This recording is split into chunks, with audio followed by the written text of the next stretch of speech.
anh đang cố quên em sao thật khó. Trong màn đêm anh không thể vượt qua.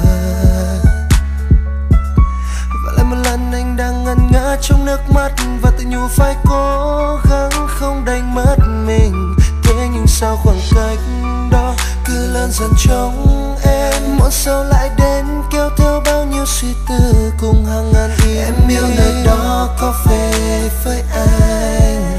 Liệu rằng gặp nhau anh có đem chút gì niềm nhớ thương, hay một chút nước mắt rơi, nước mắt rơi. Chẳng dám gọi tên dù rất muốn ôm em, nhưng chỉ đưa mắt nhìn về phía em càng nức thấy em. Muốn em yêu thật nhiều và nhớ thêm một điều. With you, with you, with you, with you, with you, with you.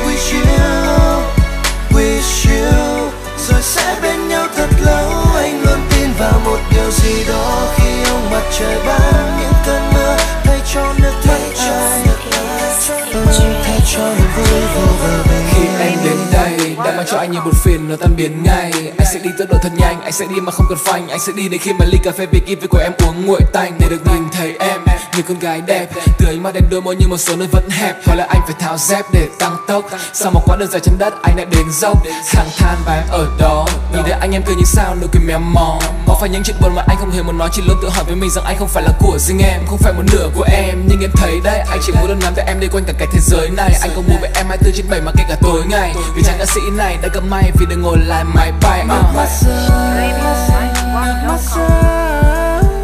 Chẳng dám gọi tên dù rất muốn ôm em, nhưng chỉ đưa mắt nhìn về phía em càng nức thấy em. Muốn em yêu thật nhiều và nhớ thêm một điều.